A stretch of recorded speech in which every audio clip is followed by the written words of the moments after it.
Salut à tous et salut à toutes pour cette nouvelle vidéo où je vais essayer de donner des conseils judicieux pour ceux qui ont de la peine à tenir ou bien qui abandonnent au bout d'un certain temps leur jeûne ou bien leur façon de vivre, leur nouvelle façon de vivre. J'ai pris des notes donc pour ne pas oublier ce que j'ai envie de vous dire aujourd'hui, car c'est beaucoup d'informations, donc je préfère avoir noté, comme ça je suis plus clair dans ma tête pour vous pouvoir l'expliquer. Donc aussi, comme je l'ai déjà dit, il faut aussi apprécier le processus de jeûne et de réalimentation. Je vais vous parler de la réalimentation un petit peu plus en détail aujourd'hui. Donc il faut du plaisir parce que, comment dire, la frustration, lorsqu'on mange trop peu, eh ben, ça entraîne souvent des soucis. C'est-à-dire, c'est comme je vais dire comme des compulsions alimentaires où après, on se jette sur tout ce qui est, comment dire, sucré, bon, et la dopamine du bonheur se met en place. Et c'est la raison pour laquelle c'est le yo-yo. Et c'est pour ça aussi qu'on prend du poids, on reprend tout et même plus. Donc ensuite, au bout d'un moment, on en a marre, puis on se dit, bon, je vais reprendre mon régime que j'avais avant. Et c'est un jour sans fin, comme le film. Je ne sais pas si quelqu'un connaît ce film absolument drôle, Un jour sans fin. Le gars, il revit toujours le même jour. Donc, il faut aussi, bien sûr, de la persévérance. Et puis, il faut savoir ce qu'on fait. C'est-à-dire, il faut aussi comprendre le corps humain. Et quand on comprend le corps humain, eh ben, je vous assure, c'est beaucoup plus facile à mettre en place un protocole ou un style de vie, plutôt, un style de vie qui nous permette, avec de la patience, avec de la persévérance, on se dit, ok, je suis dans le juste, ça va, même si je ne perds pas beaucoup dès le début, mais il faut donner le temps au corps de s'habituer. Vous voyez, c'est un stress pour le corps quand vous vous mettez à jeûner. Celui ou celle qui n'a jamais jeûné, il se met à jeûner 48 heures ou 72 heures, voire plus. Eh ben, vous voyez, donc il est tout chamboulé et puis c'est pour ça qu'il peut y avoir des petits peu des désagréments, on peut se sentir un peu mal à la tête, des petits symptômes. Lisez sur Google les symptômes du jeûne. Je ne veux pas les énumérer ici parce que ce n'est pas le sujet de la vidéo aujourd'hui. Donc, ce que je voulais parler surtout aujourd'hui, c'est aussi, encore et toujours, c'est l'insuline. Donc l'insuline, c'est la seule hormone du corps qui stocke le gras dans nos cellules. Et voilà, le corps humain est une machine parfaite, c'est juste extraordinaire. Et que vous ne devez pas oublier, le rôle du corps humain, c'est de nous garder en vie, coûte que coûte. Donc, l'hormone principale, il y en a tellement, mais l'hormone principale, c'est que vous deviez vraiment prendre en conscience de ce qu'est l'insuline. Alors, comment faire dormir l'insuline? Il n'y a pas que 36 000 solutions. Le jeûne, bien sûr. Le jeûne, surtout au snake juice. Moi, je suis convaincu, donc je l'ai expérimenté. Il y a beaucoup des milliers de personnes au Canada ou dans le monde entier qui ont fait ce jeûne au snake juice, fait que l'insuline, elle est à zéro, elle dort. Donc on mange rien, on boit nos sels minéraux, donc il n'y a pas de pic d'insuline, évidemment, c'est logique, quoi.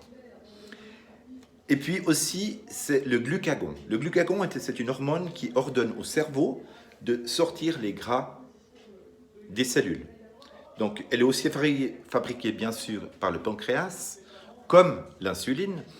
Et le glucagon, se met en route quand l'insuline dort. Voilà, c'est simple. Franchement, c'est pas compliqué à comprendre. Quand l'insuline dort, le glucagon se met en marche et puis il sort les graisses, pour faire simple, des cellules. Les protéines. Bon, bien sûr que les protéines, je parle de réalimentation là, les protéines sont extrêmement importantes parce que le corps ne peut pas construire ou faire des protéines. Donc, c'est pour ça qu'à chaque repas, il faut toujours... réalimentation, je parle, hein, toujours ici, on est là pour jeûner, pas pour manger, mais je parle de la réalimentation, c'est extrêmement important pour le cœur, pour les muscles, bien sûr, de manger des protéines.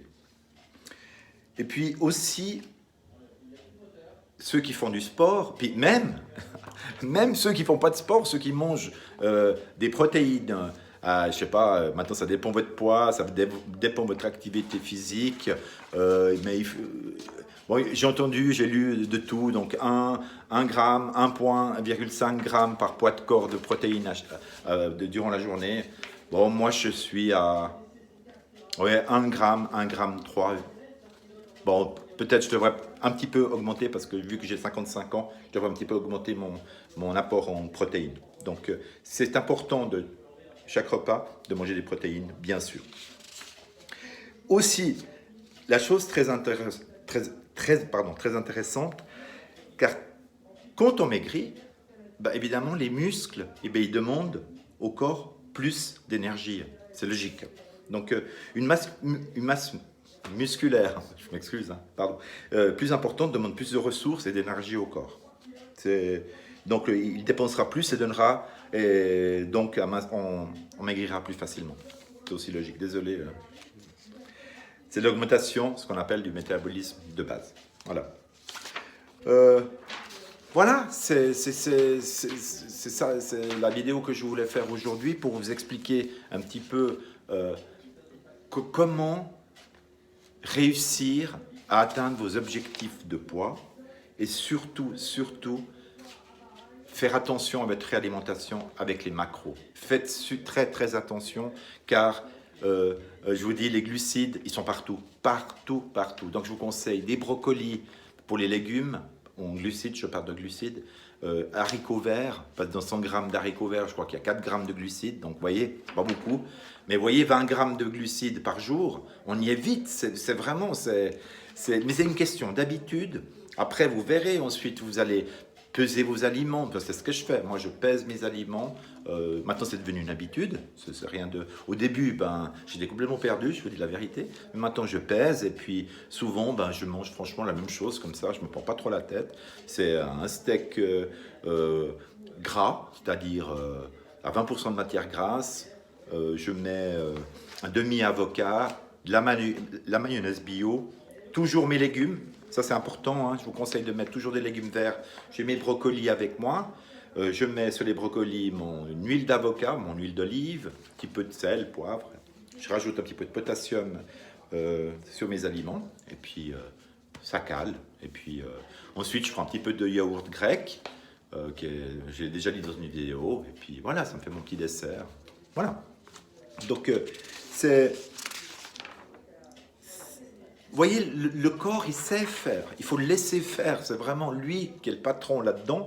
Donc, vous voyez, une alimentation, je dirais, habituelle, c'est pas 20 grammes de glucides qu'on mangeait par jour. C'est plutôt x5, x6, x7. Vous voyez, donc le corps est habitué par tous ces pics d'insuline, ce sucre. Donc, voilà, je répète pour... pas pour la dernière fois, mais pour mettre vraiment au repos, enfin la faire dormir l'insuline, c'est le jeûne, ça c'est le numéro 1. Et puis évidemment, la réalimentation, faire attention aux glucides. Voilà, j'espère que ça a été clair. J'ai noté plein de choses, mais c'est pour ça que j'étais un petit peu perdu là parfois, donc je m'excuse. Mais si vous avez des questions, n'hésitez pas à me laisser des commentaires et puis je vous répondrai avec grand plaisir. Ok, bonjour à tous et à très bientôt pour d'autres vidéos. Ciao et bonne semaine à tous.